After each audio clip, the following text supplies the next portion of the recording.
Bonjour à toutes et à tous, toujours en ce dimanche 23 juillet à 9h24, j'aimerais vous faire écouter un petit passage.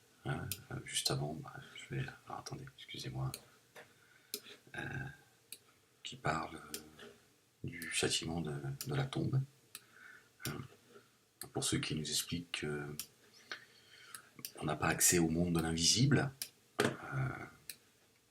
il y a des gens qui en ont accès. Il y a des gens qui ont accès au monde de l'invisible. C'est génial. Il y a une vidéo qui s'intitule La prière de la nuit de Samah Jedid. Donc je ne l'ai pas écouté entièrement. Je suis tombé à peu près 38e minute sur ce moment de...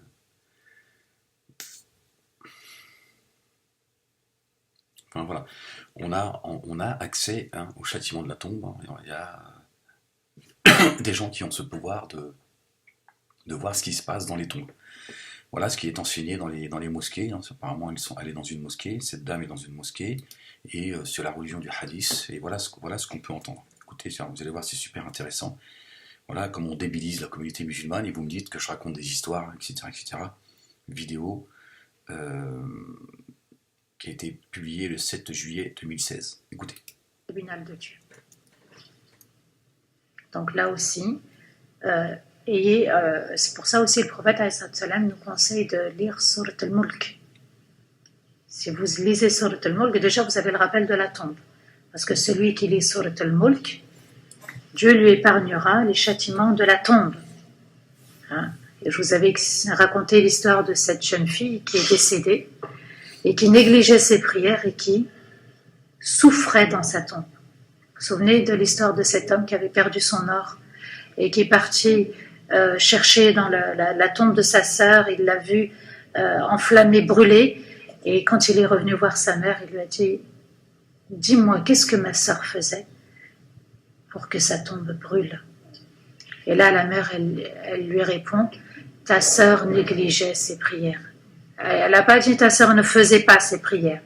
Ta sœur négligeait ses prières. » C'est une histoire vraie. Voilà. Donc, Surat al-Mulk, même si vous la lisez, si vous ne la connaissez pas par cœur, lisez-la. Si vous ne maîtrisez pas l'arabe, lisez-la en français. Ok ? Bon, voilà. Donc, histoire vraie. Donc, il y a des gens, on ne sait pas comment eux ont le pouvoir de voir des gens brûlés dans la tombe. Il a vu sa sœur brûler dans la tombe. On ne sait pas, en 3D, je ne sais pas comment. Voilà comment on névrose les gens de la communauté musulmane, comment on fait peur aux gens pour les obliger à prier à l'heure, de se lever la nuit prier, de faire de la prière qui est un outil, quelque chose d'absolu. Alors moi, si des gens peuvent voir des gens brûler dans la tombe, comment se fait-il qu'il y a des gens qui ne puissent pas voir des gens dans la tombe avec la lumière, les voir en train de, je sais pas, joyeux, tu vois. C'est quand même étonnant que personne ne demande, ne dise, mais c'est-à-dire, il a vu brûler, je veux dire, dans la tombe, il y avait du feu, ça, je veux dire, quel est ce miracle, quelle est cette... Vous voyez ce qu'on nous fait avaler? Non, parce que c'est juste débile, quoi. C'est juste débile. L'autre, il a perdu son or, déjà, il perd son or, ce crétin, il va ouvrir la tombe de sa sœur pour aller récupérer son or. Vous imaginez le degré de saloperie du mec. Tu vois, et lui, il aurait le privilège de voir un miracle, parce que ça s'appelle un miracle. Je veux dire, voir sa sœur brûler dans sa tombe, ça s'appelle un miracle. Même si tu aurais envie de voir autre chose, ça s'appelle un miracle. Donc l'autre, il va ouvrir la tombe. Voilà les histoires des Arabes. Passe leur temps à nous bourrer le crâne avec des histoires, à dormir debout, des fables, et c'est ce qu'on entend dans les mosquées. C'est la religion du hadith. Tout ce que j'ai pu écouter, je l'écoute parce que ça m'intéresse de voir un peu le niveau de saloperie dans lequel on nous a tombé, parce que tout ça, c'est de la saloperie. Je veux dire, moi, je n'emploierai pas d'autres mots, en tout cas, tant que la colère restera en moi, je dirai les choses comme je les pense. Ça, c'est de la saloperie. Ce musulmanisme est de la saloperie. La religion du hadith n'est rien d'autre que de la saloperie. On trompe les gens avec ça, on fait peur aux gens, on culpabilise les gens, on débilise les gens, et les gens, ils portent un fardeau sur eux, d'accord, hein, et c'est pour ça que ce sont des gens qui sont névrosés et qui vont mal dans leur peau. Tu vois. Et bien sûr, évidemment, ça nous parle de business avec Dieu, c'est toujours, enfin, c'est adore Dieu pour obtenir quelque chose. Voilà.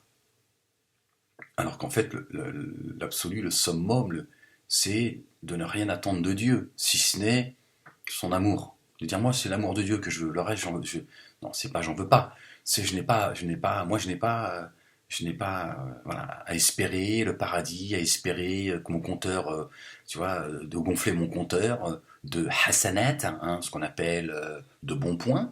Tu vois, c'est de dire, moi, je veux gagner la satisfaction de Dieu et je veux sentir sa présence sur terre. Et je veux trouver le bien-être, la quiétude sur terre. Voilà. Et l'au-delà, on verra. C'est après. Si je trouve la satisfaction de Dieu sur terre, je n'ai pas à me préoccuper de ce qu'il adviendra après. Surtout de fantasmer et de vivre ma religion, de vivre ma foi avec Dieu dans la peur, hein, dans l'intérêt ou la peur. Et ça, comment on culpabilise la communauté musulmane avec des fables, en fait. Qu'est-ce que c'est que cette histoire? Le mec, il ouvre la tombe de sa sœur, il voit sa sœur en train de brûler. Qu'est-ce que c'est que ce Dieu? Qu'est-ce que c'est que ce salopard, hein, si on peut dire salopard, parce que Dieu, rien ne lui ressemble, mais allez, un peu d'audace. Osons traiter Dieu de salopard. Moi, je n'ai pas peur de traiter Dieu de salopard. D'accord? Quel est ce Dieu salopard qui brûle cette femme, qui lui fait vivre le châtiment de la tombe parce qu'elle a négligé sa prière? Ce Dieu qui ne supporte pas qu'on néglige la prière. Hein, ce Dieu tyrannique qui te dit, je t'ai créé, tu es ma créature, et je te demande la soumission totale. Et si jamais tu arrives en retard à chaque prière, attention à ce qui va t'arriver. Qu'est-ce que c'est que ce Dieu qu'on a inventé? Non, qu'est-ce que Dieu en a à foutre que tu fasses tes prières à l'heure? Non, mais dans l'absolu, qu'est-ce qu'il en a à foutre? Vous rendez compte? Non, parce que vous allez me dire, mais plus ça va, plus le mec, il ose traiter Dieu de salopard. Mais c'est vous qui en avez fait un salopard. Mais ça, c'est votre Dieu, c'est pas le mien. Ce Dieu, cette femme nous explique que Dieu descend, hein, c'est ce que j'ai appris jusqu'à aujourd'hui, toute mon enfance. Le dernier tiers de la nuit, parce qu'elle pousse les gens à se lever la nuit pour prier, il descend, hein, au plus bas du ciel. Hein. Dieu, il se déplace. Il descend de chez lui, il dit, bon, il est quelle heure? Bon, oui, merde, j'ai failli oublier mon rendez-vous. Même moi, Dieu, il dit, ah oui, quand même. Hein, bon, il est 3h30 du matin, que j'aille descendre voir si les gens... Dieu se déplacerait. On limite Dieu, on en fait un salopard, un Dieu orgueilleux qui a créé les hommes, un grand H, euh, euh, pour qu'il lui voue une adoration absolue, sinon c'est le châtiment. Non, mais moi j'ai juste envie de dire parce que j'ai juste envie de répondre à la débilité de ces gens. J'ai envie de dire, écoute Dieu, t'es gentil, moi je t'ai rien demandé. Hein. Tu m'as créé, fous-moi la paix. Hein. Je veux dire, moi tu viens pour m'emmerder avec tes rendez-vous. Hein. Fous-moi la paix. Non mais c'est ça que j'ai envie de répondre, moi, ces gens-là, évidemment avec beaucoup de provocation. Mais c'est pas grave. Pas grave. Parce que moi j'ai compris que Dieu m'en veut pas. Dieu va pas m'en vouloir de répondre à ces crétins de cette manière. Parce que moi je ne prête plus d'intention humaine à Dieu. Je sais que Dieu il va pas s'offusquer pour ce que je dis. Il se dit, bah, mais il s'exprime avec le langage des hommes. Voilà. Donc, voilà. Il offusque ces crétins qui ont le sentiment d'être dans la vérité et de me défendre. Dieu n'a pas besoin que tu le défendes. Donc, moi, je dis, Dieu, tu m'as créé, moi, je t'ai rien demandé. Hein. Fous-moi la paix. En temps rendez-vous. Voilà. C'est ça que j'ai envie de. C'est comme ça que j'ai envie de répondre à ces gens-là. Tiens, j'ai envie, tu vois, d'aller les titiller, hein, de leur répondre au niveau de leur bêtise. Tiens.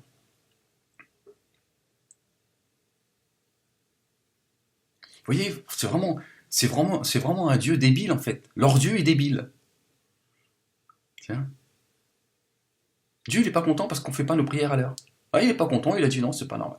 Non, finalement, vous voyez, je commence déjà à faire cette vidéo dont j'avais parlé dans ma vidéo précédente. Et en fait, finalement, elle m'a donné l'occasion de le faire, comme ça, un peu par hasard. C'est incroyable. Incroyable cette, cette religion, cette soumission à un Dieu tyrannique.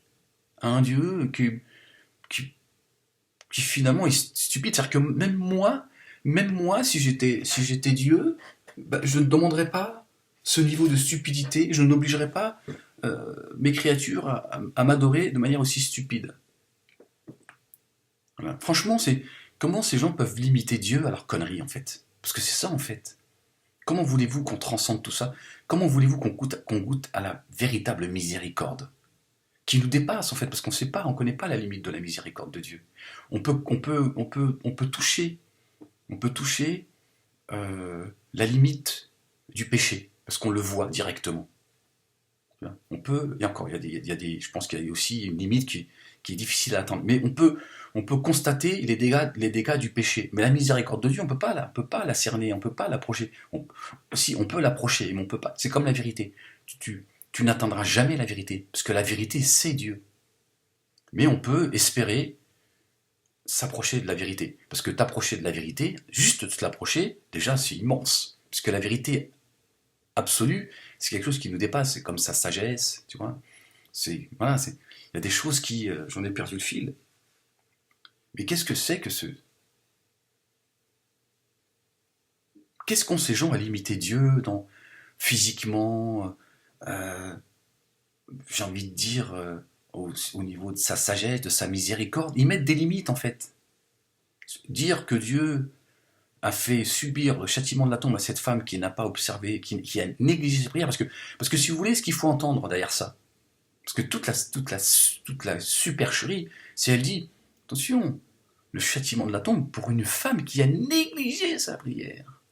C'est une négligence. Que dire de celle qui ne prie pas? C'est ça en fait. En fait, c'est voilà, c'est le Dieu qui t'oblige à l'adorer. Ben, moi, j'ai envie de dire à ton Dieu, moi, je t'ai rien demandé. Hein. Je n'ai pas signé un pacte avec toi. Hein, donc, tu aurais pu me prévenir quand même. Hein, tu me dis, bon, je vais te créer. Attention, si jamais tu m'adores pas, si jamais tu pries pas, hein, et puis tes prières à l'heure, attention. Je veux dire, ça c'est comme les RATP. Hein, le train, il attend pas. 9h01, c'est pas 9h02. 9h01, le train, il est parti. Tu vois. Ouais, je lui dis, attends, moi, excuse-moi, mais tu m'as pas prévenu de tout ça. Parce que si tu m'avais prévenu, je t'aurais peut-être dit, non, laisse tomber. Hein, laisse tomber, j'ai peut-être pas envie je préfère ne pas exister. C'est ce que j'ai envie de leur répondre. Parce que leur niveau, il est tellement débile, tellement médiocre, en fait, c'est des gens, ils veulent que tu rentres dans leur secte, en fait. En fait, ils se rendent pas compte, en fait. En fait, rentre dans notre secte. C'est quoi cette volonté de vouloir que les gens prient Dieu? Je comprends pas, en fait. Cette obsession, il faut que tu pries Dieu. Sinon, tu vas voir voilà ce qui va t'arriver.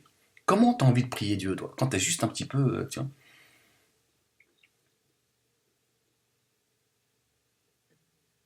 c'est incroyable. Et donc, tu entends des stupidités. Dieu descend d'un des tiers de la nuit. Il descend au plus bas du ciel et tout. En fait, Dieu, il se déplace, en fait. Il se balade. Tiens, il va aller visiter, tu vois. Subhanallah al-Azim. Alors que nous, dans l'univers, on est.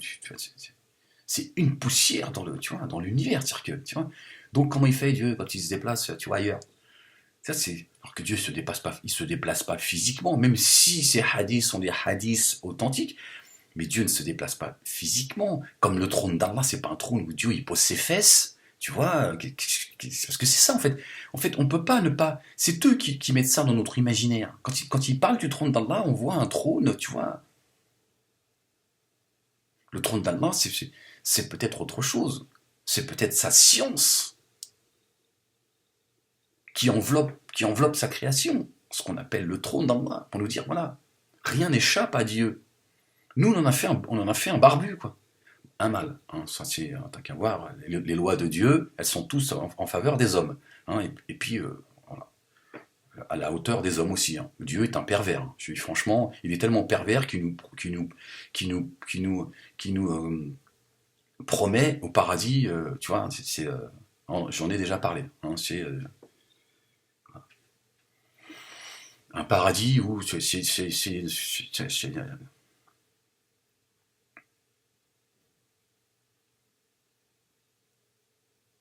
fou quand même que cet islam qu'on nous propose avec tout ce qui, tu vois, tout ce qui attire l'homme dans ses plus bas instincts. Alors, moi, je suis pas là en donneur de leçons. J'ai les mêmes fantasmes que tout le monde. D'ailleurs, là aussi, sujet très intéressant, hein, sensible et intéressant. C'est pour ça que ça m'intéresse d'ailleurs.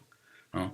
Cette piété qu'on nous vend, hein, où il y aurait des femmes et des hommes qui sont arrivés à tellement un degré de foi que leur partie animale a disparu, elle a peut-être même jamais existé, elles n'ont pas de fantasme, il n'a pas de fantasme et tout, alors qu'en fait on devrait nous apprendre à accepter notre partie animale. Nous avons tous des fantasmes, nous rêvons tous d'avoir, tu vois, pas 4 femmes, 300 en réalité. Tout homme, ouais, je dis, majoritairement les hommes ont envie, aimeraient bien dormir avec 2 3 femmes dans leur lit. C'est pas avoir 4 femmes, c'est d'avoir les 4 dans le même lit. Tu vois, c'est des fantasmes d'hommes. Mais on nous dit que ça c'est une perversité profonde. On nous névrose en fait. On nous dit, ah, mais ça c'est tout à fait normal. Ça fait partie de la création de Dieu. Un homme, il a normalement constitué, désolé pour la communauté homosexuelle de dire les choses comme ça, mais un homme qui normalement constitué a envie d'avoir une femme dans son lit. Que dire d'en avoir plusieurs? C'est tout à fait logique. Mais on nous explique que t'es un gros salopard. Toi, t'es un salaud. T'es un salaud, toi, tu vas sous le châtiment de la tombe, comme ce fameux imam de la mosquée, il me semble, de Montpellier, qui nous explique et qui souhaite et qui maudit cette fornicatrice en lui disant il souhaite pas à cette femme le châtiment de la tombe, il souhaite à son sexe le châtiment de la tombe. Non, là, on est arrivé à un degré de saloperie, et c'est nous qui devrions culpabiliser, oui, espèce de salaud, espèce de khamja, espèce de. Voilà, etc., etc. La femme qui te dirait, bah non, non, écoute, moi franchement, je veux que mon mari, moi, tu vois, il me fasse grimper au rideau, sinon je me marie pas avec lui. Ça fait partie de mes conditions. Je lui dis, moi voilà, je suis une femme pudique, machin, voilà, j'aime la musique, j'aime ceci, j'aime cela. Par contre, j'aime le sexe. Hein, moi, si t'es pas capable de me faire monter au rideau, je te le dis tout de suite, hein, c'est un motif de non-mariage. Je me marierai pas avec toi. Oui, la pute et tout, tu sais, il met son truc, je renonce à ce mariage, c'est une pute. Hein, et le mec, il pense qu'à ça. Tu vois, en fait, voilà, plutôt que de lui dire, bah, je suis tombé sur le. Ah là, je suis. Oui, il y a des gens qui m'ont dit, ouais, t'es quand même un sacré pervers, mais en écoutant tes vidéos, je sens que t'es un sacré pervers. Je sais pas quel est de nous deux le pervers, en fait. Mais bon, t'as le droit de le penser. Donc voilà, on nous vend, en fait, on nous vend le mensonge, en fait, la mascarade, le foutage de gueule. Et tout ça, c'est pareil, ras-le-bol. Ras-le-bol de ces gens qui nous baratinent, qui nous font, tu vois, qui vont traiter tout le monde de pute, et qui vont accepter que les mecs, ils aillent, tu vois, tremper leur. Ces mecs, tu vois, ils ont tapé tout ce qui bouge, mais mais ils te disent, moi, mon mariage, c'est avec une vierge. Hein, parce que ça fait partie du contrat, ça fait partie du fantasme. Hein, d'où les houris, ces femmes du paradis, hein, vierges. Le fantasme des Arabes. Hein, donc on voit bien que ça vient des hommes, pas de Dieu. Ces houris, c'est une mascarade. Hein, c'est le fantasme des Arabes. Hein. La femme aux grands yeux noirs, hein, du khul, du grands yeux noirs, au sein ferme, vierge, c'est tout ce que souhaite l'arabe. Tu vois, la blonde aux yeux bleus, il connaît pas. Bah, c'est fait pas partie de son monde. Tu vois, donc je me dis, bon, non seulement Allah est un salaud, mais en plus c'est un arabe. Tu vois, donc je me dis à un moment donné, bon, arrête, cessez de parler à la place de Dieu. Hein, oui, mais je sais que tu fais semblant d'être fâché derrière ton ordinateur. Mais moi, je me donne le droit de parler comme ça. Hein. Parce que Allah, ça veut dire Dieu. Hein, donc si tu veux, je peux dire Dieu. Hein, je peux, voilà. Moi, je l'appelle le miséricordieux. Toi, tu le qualifies de salaud. Alors moi, je dis ton salaud, ton Dieu salaud, parce que ton Dieu est un Dieu salaud. C'est un tortionnaire. Donc je ne fais que rappeler les qualificatifs que vous donnez à Dieu avec ce genre de conversation. Cette femme voilée, hein, quand elle parle de Dieu, elle lui donne des limites. Elle lui donne des qualificatifs d'un Dieu pervers, salaud et tyrannique. Elle n'a pas fait ses prières à l'heure, ça justifie le châtiment de la tombe. Et elle nous explique qu'il y a des hommes, parmi les hommes, qui ont vu des miracles comme certains prophètes et messagers ont pu voir. Moi, j'aurais bien voulu qu'elle nous présente ce monsieur, parce il a un degré de foi, mais bon, après, c'est vrai que c'est très contradictoire d'aller comment on dit ça, tu vois, quand d'aller profaner une tombe. Donc, tu vois, quand tu pousses un tout petit peu le raisonnement, t'as pas besoin d'aller chercher loin, t'as pas besoin tu vois, d'avoir les mêmes diplômes que Rachaud, tu vois, à ton niveau. Rachaud, c'est autre chose. Hein. Je pense que lui, tu vois, ça demande, tu vois, 25 ans d'études. Hein. Mais là, tu lui dis, mais tu te fous de la gueule de qui, là? Tu nous racontes que Dieu descend du ciel, il descend tu vois, mais c'est quoi ce Dieu qui se balade, ce Dieu que vous l'imitez, machin, C'est incroyable, subhanallah al-azim, c'est agib, c'est le discours dans lequel vous êtes en train, et ce Dieu qui, tu vois, qui est un Dieu menaçant. Et ce business, le paradis, machin, que dire, machin. En fait, c'est typiquement ce que j'ai appris il y a 30 ans en arrière. Et ça continue en fait. Et ça se propage de mosquée en mosquée, et on fait de nous des fous en fait. Des fous qui ne sont même pas conscients comment on limite Dieu. Elle est où la pudeur à l'égard de Dieu? C'est ça, c'est pas le voile qu'elle a sur la tête. C'est ce manque de pudeur à l'égard de Dieu, de le limiter, de faire de lui un Dieu qui se déplace. Comme si Dieu avait besoin de se déplacer, hein, pour être proche de nous, alors que Dieu, il dit dans le Coran, je suis plus près de vous que votre veine jugulaire. Donc ça suffit pour démonter vos hadiths complètement débiles. Dieu, à un moment de la nuit, il descend. Alors toi, tu es là, tu dis, tu crois que si je lève la tête, tiens, alors que Dieu te dit, je suis plus proche de vous que votre veine jugulaire. C'est-à-dire, je suis plus proche de toi que toi. Regarde, la miséricorde de Dieu et comment Dieu réconforte nos cœurs. Il dit, je suis plus proche de toi que toi. Et nous, on est là, comment je vais manger demain et tout, parce que Dieu nous a créés, tu vois, on est faible, on est tourmenté, on est angoissé par nature. Mais Dieu il te dit, je suis plus proche de toi que toi, tu es proche de toi. Et quand tu m'invoques, je te réponds. Après, voilà, voilà, des gens qui avons le doute, mais c'est pareil. Je veux dire, il faut juste accepter, c'est comme la perversité qui est en nous. Enfin, j'aime pas le mot pervers parce que il y a une connotation qui est pour le coup malsaine, mais voilà, on a une partie animale qu'il faut qu'on accepte. Voilà, il faut qu'on accepte. Tiens. Quand tu as envie d'attacher ta femme et de lui donner la fessée, c'est un fantasme d'homme. Mais moi, quand je parle comme ça, on me dit, ouais, mais vraiment, mais Yahshou, ce mec, comment il parle, il a des enfants et tout.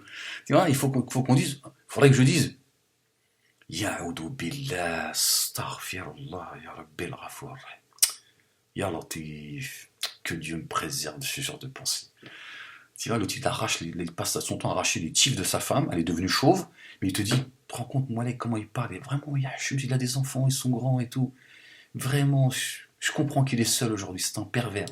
Alors que tout le monde, il a les mêmes pensées, tu vois. C'est, c'est du mensonge, en fait. J'en ai perdu le fil, en fait. J'en ai perdu le...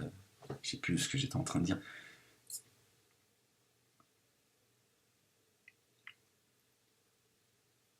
Ouais, j'ai perdu le fil. Non, je comprends pas.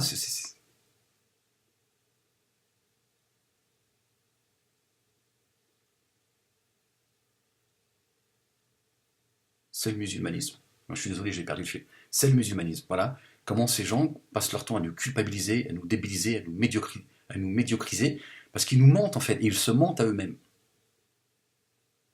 Et ils ont tout limité, même Dieu et sa création. Même Dieu et sa création.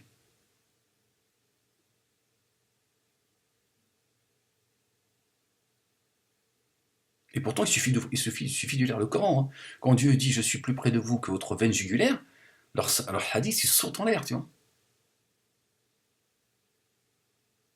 Leurs histoires, ils se déplacent, machin et tout, tu vois.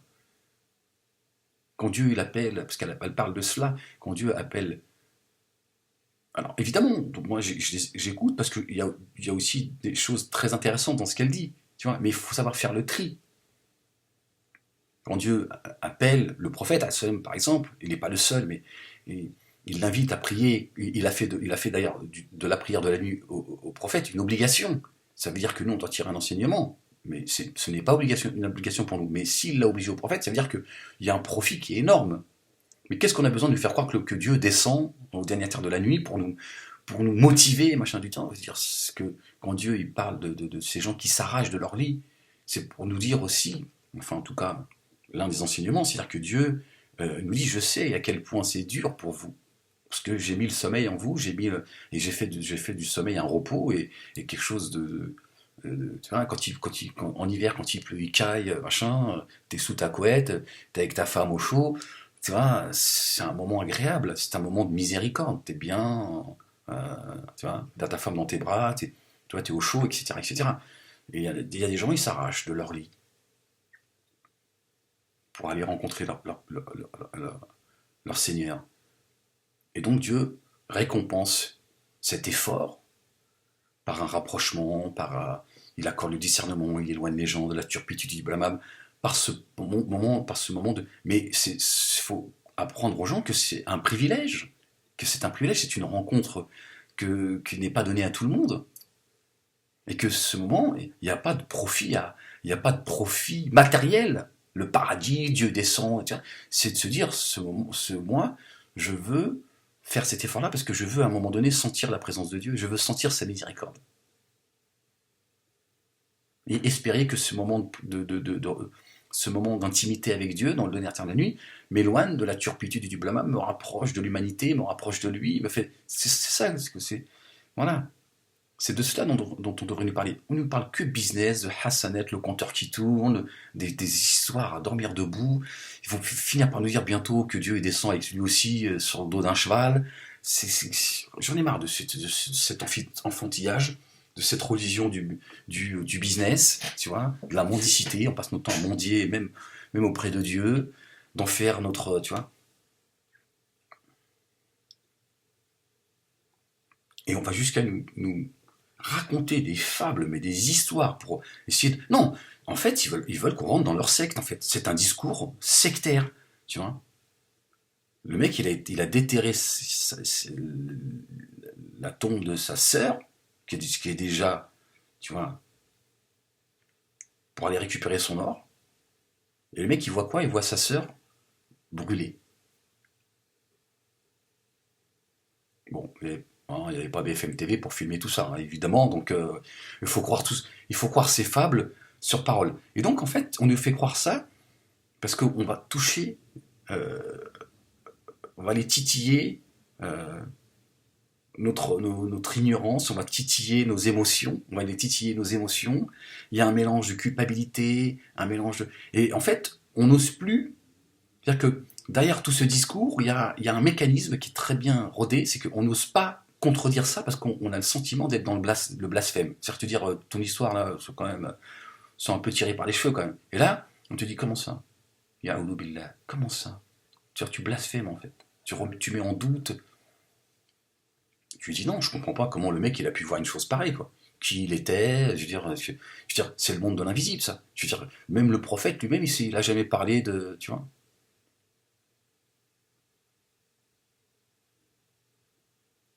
De l'après, il sait pas. Lui-même, il a dit, je ne sais pas ce qu'il adviendra de moi.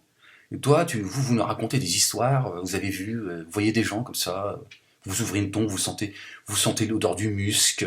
En fait, notre niveau d'ignorance, de débilité est tellement profond qu'on s'invente des histoires pour croire, en fait, parce que même elle, quand elle dit ça, elle veut croire à son musulmanisme. Elle en a besoin. Donc il se réconforte et il s'attache à ça. Tiens. À des histoires. Ça, c'est des histoires, c'est des fables, c'est des contes.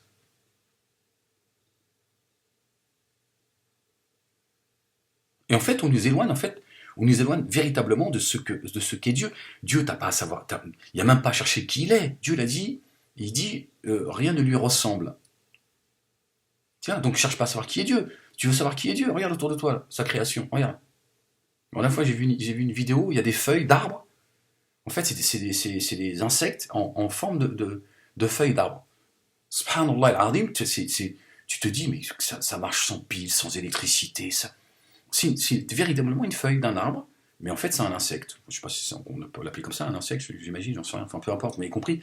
Et c'est hallucinant, c'est bluffant, tu te dis, mais agile. Donc sa grandeur, tu la vois dans sa création. Voilà. Mais déjà, tu vois, déjà d'observer ça, c'est déjà de voir une partie de sa merveille, te dire, ouais, agile, comment il peut créer ça? C'est dingue quand même. C'est dingue de voir. Pour ceux qui croient, certains vont dire c'est la mère nature, pourquoi pas. Tu vois, mais pour le croyant, c'est de dire. Et nous, on essaie de savoir qui il est, pire encore. On en a fait un homme barbu qui n'a rien à foutre de ses journées, parce que apparemment il y a des jours de semaine. Il descend la nuit, tu vois, il donne sa miséricorde à qui il veut, il remonte. C'est complètement délirant en fait.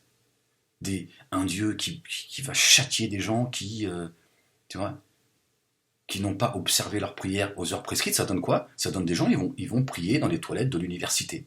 Voilà. ces femmes voilées, voilà, qui vont arrêter leur cours, et qui vont aller, parce qu'on leur dit, il y a une dame là, c'est même pas le fait qu'elle priait pas, c'est elle négligeait ses prières. La névrose. C'est pour ça qu'il y a des gens qui me disent, moi, quand j'écoute tes vidéos, vous ou tu, ça dépend comment les gens s'adressent à moi, me disent, franchement, aujourd'hui, j'ai l'impression vraiment de m'être débarrassé d'un fardeau, en fait. Je me sens plus léger. Et aujourd'hui, mes prières, je les vis différemment. Quand je les fais, je les fais avec d'autres intentions. Et je me sens, voilà. En fait, j'ai juste aidé, et tant mieux, j'en suis content. J'ai fait tomber la culpabilité, en fait. Et cette culpabilité, elle vient d'où? Elle vient pas de Dieu, en fait. Elle vient de ce musulmanisme. C'est un peu ça mon travail, en fait. Hein, si je peux dire. Voilà. En fait, ce que j'ai fait, c'est juste, je les ai sortis de ce musulmanisme qui, eux, les culpabilisent, en fait. Cette prière qu'il faut faire à l'heure, parce qu'on te dit, si tu meurs entre deux prières et que tu n'as pas fait ta prière, et que tu as négligé ta prière, c'est le châtiment de la tombe. Hein. Cette femme qui priait jour et nuit, mais elle négligeait ses prières, elle faisait mal sa toilette, c'est-à-dire que quand elle allait aux toilettes, elle nettoyait pas son urine, etc., etc. Elle a subi le châtiment de la tombe. Ça fait partie de ces histoires qu'on nous raconte. On nous dit que c'est une femme qui était pieuse, qui se levait la nuit, etc., etc. Mais elle n'était pas propre, hein, pour parler. Comment ça ne peut pas faire de toi un névrosé? Tu vas aux toilettes, tu as l'obsession de se ressortir, tu vois, propre. Évidemment que la propreté, ça fait partie de. Mais c'est quoi? Pourquoi est-ce qu'on a besoin de nous névroser pour faire de nous des gens propres? Donc ça devient. En fait, on a judaïsé l'islam, en fait. Mais c'est-à-dire qu'on a. Dans tout ce qu'il y a dans la folie, en fait. Les juifs, ils ont rendu leur religion difficile, mais pas aussi de manière pas aussi débile. Nous, on est tombé dans la débilité, en fait.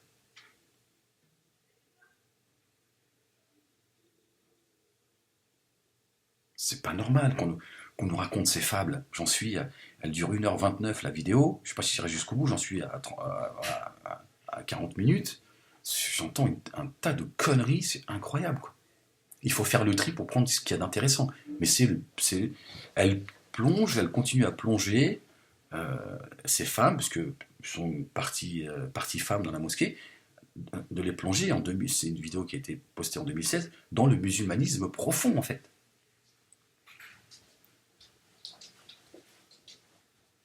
Cette religion, cette relation avec Dieu est une relation d'intérêt.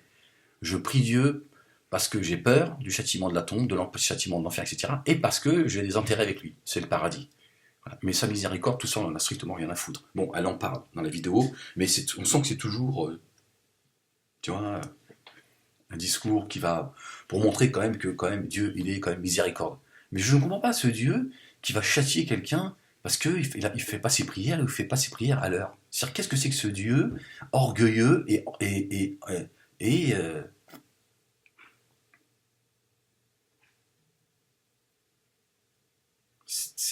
faut sortir de ça. Faut sortir de ça.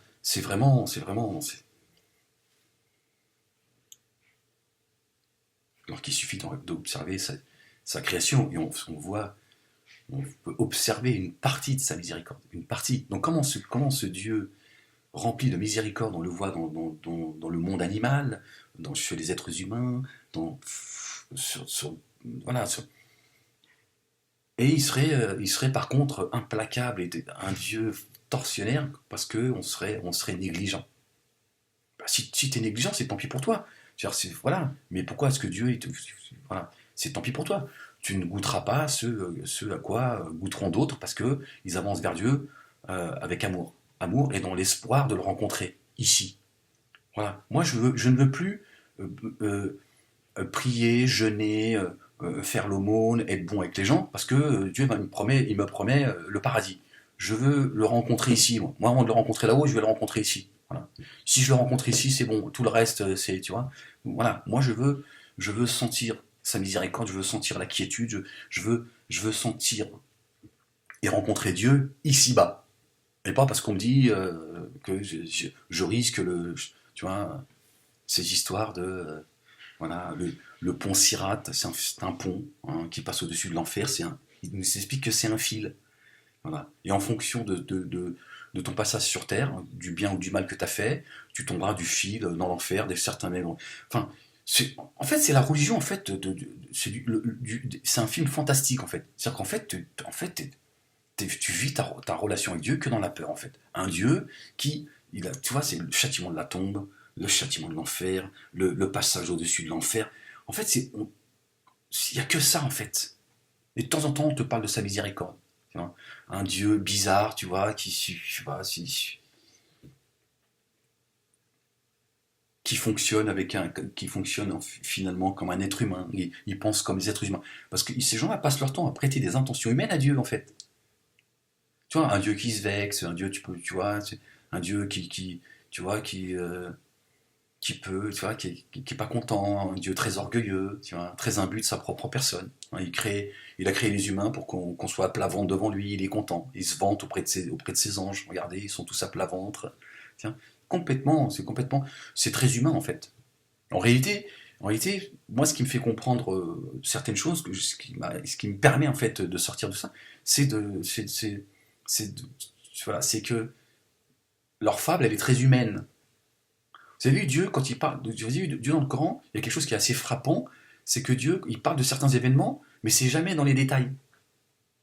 L'homme, quand il conte une histoire, il est beaucoup dans les détails. Et j'ai fait ça, j'ai mis le pied gauche sur une flaque d'eau, tu sais, c'est très détaillé. Dieu, il va à l'essentiel. Hein. Et des fois, il passe d'un sujet à un autre, et là, tu comprends plus rien. Mais en réalité, tout est. Hein. Bien, dans leur fable, on voit bien ça. On voit bien que c'est très humain. Leurs fantasmes sont très humains. Leurs désirs sont très humains. Le paradis, il est fantasmé de manière humaine. Le paradis, qu'est-ce qu'on sait du paradis? L'enfant qui est dans le ventre de sa mère, tu crois que lui, il aurait pu penser une seule seconde ce qu'il attend quand il sort du ventre de sa mère? C'est un nouveau monde. Tu vois, il n'aurait jamais pensé un jour avoir la parole, la liberté, tu vois, liberté, le libre arbitre, euh, subir tu vois, le froid, le chaud, d'avoir une maman qui va le chérir, etc. Enfin, de ce que l'on vit. C'est une mort pour une naissance. Il passe, comme nous allons passer d'une mort pour une autre naissance, mais en réalité, c'est un passage. Mais voilà, on peut aussi penser que Dieu, il a décidé que notre naissance, elle serait du passage du ventre de notre mère à l'extérieur, pour nous dire, regardez, finalement, vous passez de la vie à la mort et de la mort à la vie. Quand tu sors du ventre de ta mère, c'est une naissance, c'est une mort qui t'amène à la vie. Et quand tu quittes ce monde, c'est une mort qui t'amène. Mais qu'est-ce que l'au-delà? Allahu a'lam. Mais pourquoi est-ce que ces gens fantasment sur l'au-delà et qui nous bourrent la tête avec un Dieu qui. J'en ai marre de ça. Moi, j'ai envie d'entendre des gens qui me parlent de la miséricorde de Dieu, de l'amour de Dieu, tu vois, pas de ce Dieu tu vois. Alors, évidemment, Dieu il nous rappelle qu'il est dur de poursuite, mais c'est pour notre bien aussi, quand tu réfléchis dans l'absolu. C'est pour notre bien, tu vois.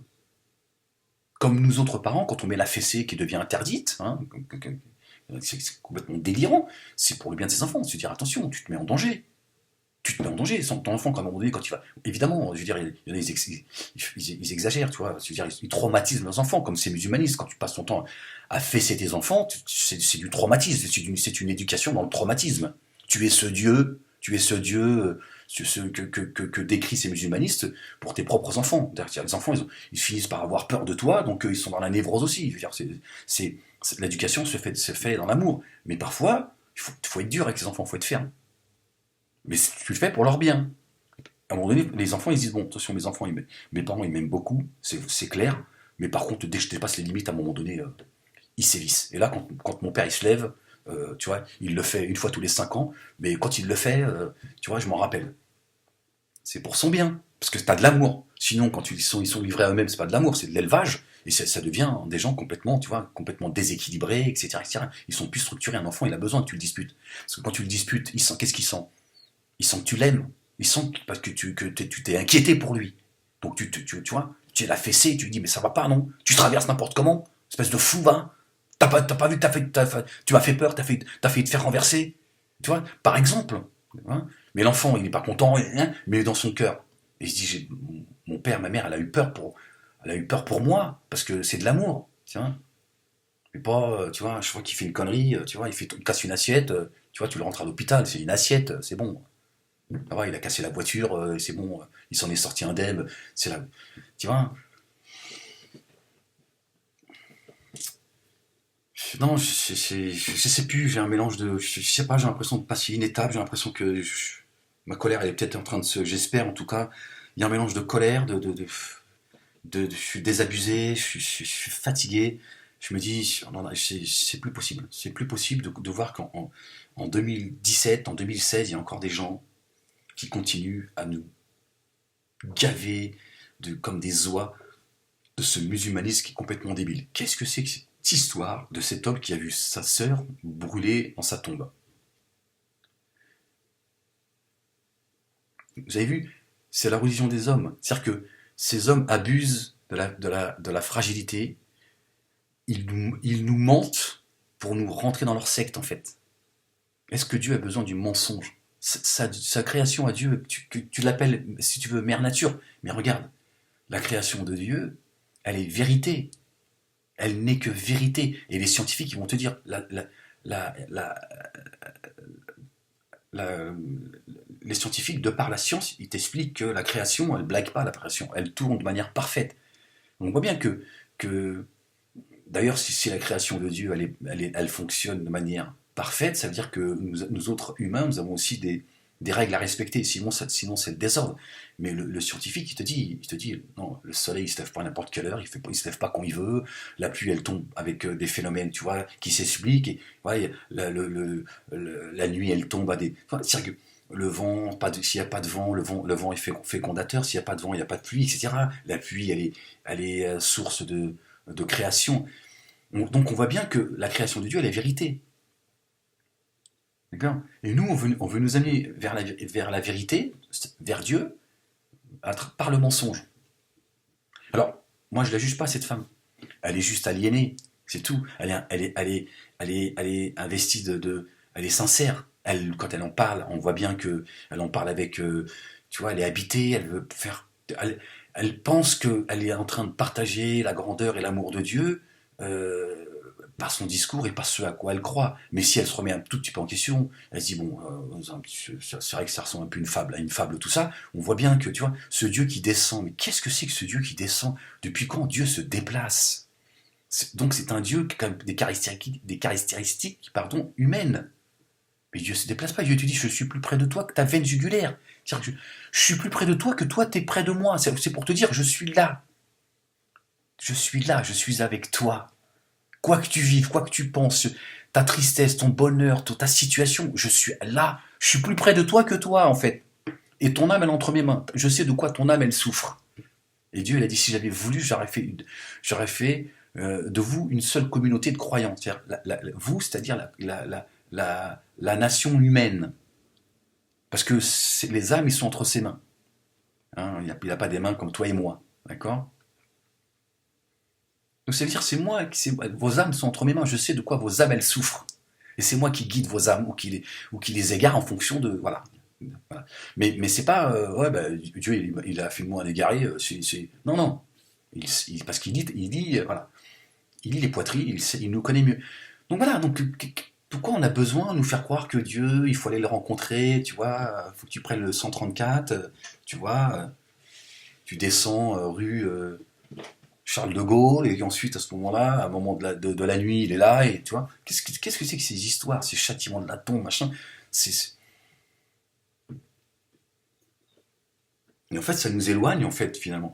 Finalement, ce musulmanisme nous éloigne, en fait, tu vois, de la compréhension, de la rencontre avec Dieu sur terre, etc. etc. En fait, ça nous dévie, en fait. Le musulmanisme est l'allié et l'outil du diable, qui nous éloigne en réalité de là. Tu vois. Dieu te dit, je suis à tes côtés, pourquoi tu le cherches? Dis, je suis là, je t'observe. Ça veut dire aussi, je t'observe. C'est-à-dire que, quoi que tu fasses ou que tu dises, je suis là. C'est ce qui devrait nous, tu vois, nous dire, bon, tu vois, quand on fait une connerie, on se dit, bon, Dieu, il est plus proche de moi que je le suis moi, donc il est là, il m'observe. Tiens, bon, tant mieux que des fois on l'oublie, parce qu'autrement, sinon, c'est vrai que tu deviens ouf. Hein. Parce qu'il y a des moments, moi, il y a des choses avec lesquelles je ne peux pas combattre. Ah, ben, je suis qu'un homme, excuse-moi, Frangine, hein, mais à un moment donné, tu vois. Bon, voilà, je voulais juste profiter, je veux pas. Je veux pas être désagréable. Je vais essayer de mettre le lien, ne pas oublier de mettre le lien. Je veux pas être désagréable à son égard, tu vois. Parce que là encore, on va me dire, voilà, c'est parce qu'elle est voilée, c'est parce que ceci. Non, j'ai quand même le droit à un moment donné de dire ce que je pense. Mais je pense que voilà, je pense c'est une femme qui est sincère. Elle est juste égarée, c'est tout. Non, elle est dans l'égarement. Pour moi, c'est aujourd'hui, j'ai pris le droit de penser que ce musulmanisme, c'est l'égarement.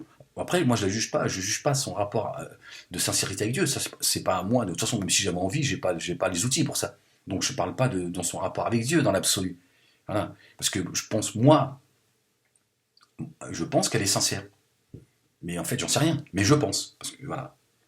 Voilà. Mais cette sincérité et cette relation avec Dieu, ça ne regarde que Dieu. Donc moi, c'est même pas une question que je la juge ou pas, c'est que j'ai pas les moyens de la juger de toute façon. Par contre, je juge qu'elle est dans un égarement manifeste, qui s'appelle le musulmanisme, et elle nous raconte des fables qui sont à dormir debout, et à un moment donné, tu fais travailler ta tête, parce que Dieu nous a donné une tête, hein, et d'ailleurs, il nous invite très souvent dans le Coran, hein, à raisonner.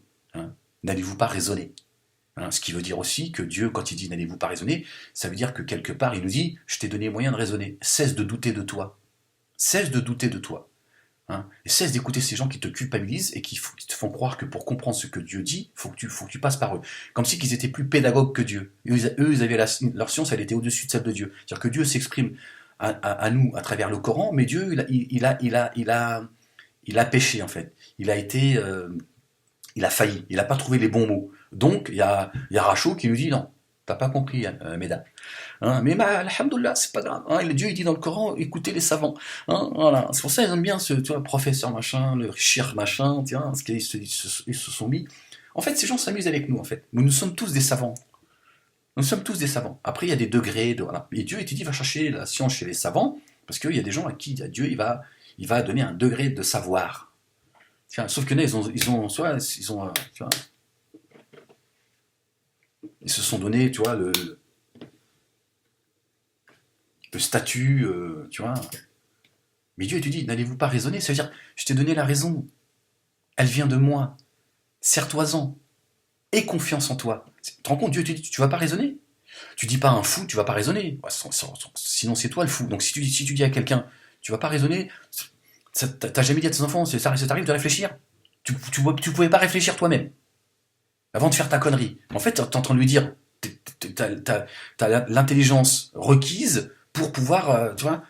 Mais donc, tu vois, quelque part, tu le disputes, mais t'es en train de lui dire, je sais que t'es capable de réfléchir tout seul pour résoudre ce problème, et t'aurais pu éviter de faire cette connerie. Et Dieu, il passe son temps à nous le dire dans le Coran. N'allez-vous pas raisonner, il s'adresse aux doués d'intelligence, etc., etc. En fait, c'est simplement, c'est traduit comme ça. Mais ça veut dire, voilà, je vous ai donné une raison, servez-vous-en. Parce que c'est elle la clé aussi du salut, de votre réussite sur terre, etc., etc. Donc ça veut dire, en fait, c'est un Dieu qui fait confiance. C'est un Dieu qui nous fait confiance. C'est un Dieu qui dit, viens vers moi. Et je vous ai donné des outils, tels que la prière. Mais la prière, je ne l'ai pas mise pour vous châtier demain. C'est un outil que je t'ai donné. Parce qu'il y en a, ils se rapprochent de Dieu sans la prière. Et leur salut, notre salut ne dépend pas de ni de la prière, ni de notre aumône. Ça, c'est des outils pour nous rapprocher, pour nous purifier, pour progresser, et pour un jour trouver Dieu sur notre route. Voilà. Eux, ils nous racontent des fables, ils nous débilisent, ils nous rendent nerveux, ils nous ont névrosés, et voilà, on en est arrivé, en fait, on est soumis à la secte. Bon, voilà, finalement, je l'ai faite ma vidéo, que je voulais juste m'arrêter sans d'être. Parce que bon, je sais que il y a des gens qui commencent à en avoir marre de mon discours, tu vois, ils se disent, tu nous emmerdes, toi. Bon, en même temps, il y en a d'autres qui me disent, beaucoup plus d'ailleurs, tant mieux, voilà.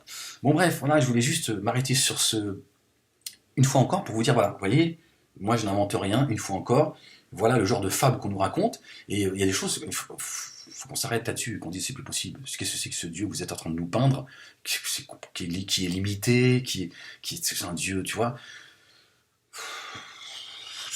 C'est cette pratique que l'on pratique juste simplement pour ne pas finir dans le châtiment de la tombe. Pour moi, c'est une blague, le châtiment de la tombe.